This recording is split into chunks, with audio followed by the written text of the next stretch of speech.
अरे ये क्या कर रहे हो तुम दोनों? अरे हम क्या करेंगे जेठ जी। अब वो हम तो अरे जेठ जी मेरी ना टांगे बहुत काली काली हो गई है, मैं बस वही दिखाई थी। और तुम क्या कर रही थी?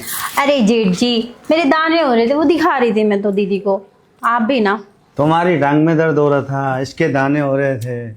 अरे जेठ जी मेरी टांग में दर्द नहीं है, टांगे काली काली हो गई है ना, वो दिखाई थी कि पता नहीं क्या है, या ठंड की वजह से टैनिंग हो गई होगी, है ना। हाँ दीदी, हो जाती है। मेरे खुद के दाने हो रहे ना, कितने सारे दिखाए थे ना अभी आपको। हाँ हाँ, तुम ना एक काम करो, ठंडा ठंडा पाउडर लगाया करो दानों पे, ठीक हो जाएंगे। हाँ दीदी, दिखाया था ना आपको मैंने कितने दाने हो रहे मेरे।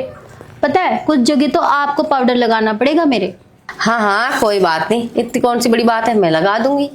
तुम ना एक काम करो, मेरी वाली अलमारी है ना उस वाले कमरे में, उसमें ना पाउडर रखे हैं 2, वो जो ठंडा वाला है ना वो निकाल लो। ठीक है दीदी। मैं लगा दूंगी आके। ठीक है दीदी। जेठ जी आप बड़ी दूर बैठे हैं, थोड़ा पास में बैठिए ना। वो जेठ जी मैं ये कह रही थी कि आप भी अकेले रहते हैं और हम भी अकेले, तो आप समझ रहे हैं ना मैं क्या कहना चाहती हूँ। हाँ, क्या कहना चाह रही हो आप? क्या जेठ जी समझते ही नहीं है, फिर भी मुझसे पूछ रहे हैं, मैं बोल रही हूँ आप समझ रहे हैं ना।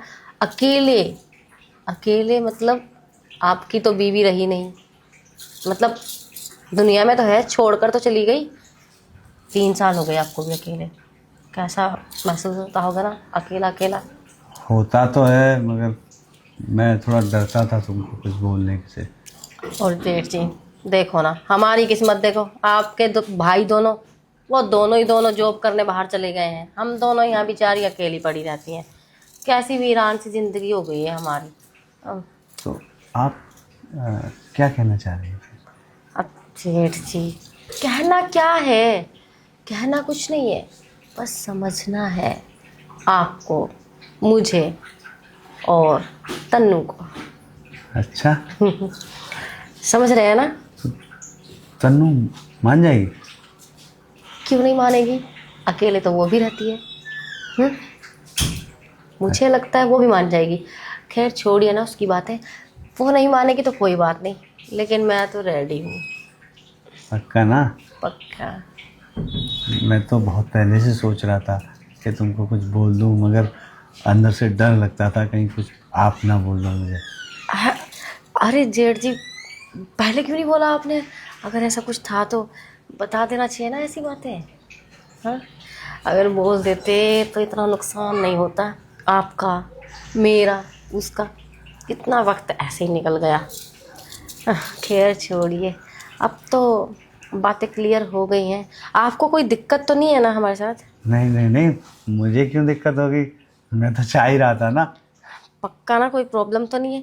कहीं आप हमें समझते हो कि मेरे बहुएं लगती हैं रिश्ते में, छोटे भाइयों की बीवी हैं, तो वैसा तो कुछ नहीं है ना। देखिए जेठ जी मैं पहली बातें क्लियर कर लेना चाहती हूँ, ऐसा नहीं हो कि आप भी अपनी रजामंदी से अभी तो सब कुछ कर लें और बाद में कोई ऊंच नीच हो, किसी को पता लगे, भनक लगे हमारी ये सब बातों का, और आप मुकर जाओ कि इन्होंने लाइन दी थी फिर। नहीं नहीं, किसी को पता कैसे चलेगा? हाँ ठीक है, फिर चलिए कमरे में। आ जा। कोई प्रॉब्लम नहीं है तो, वैसे ही बहुत दिन हो गए हैं।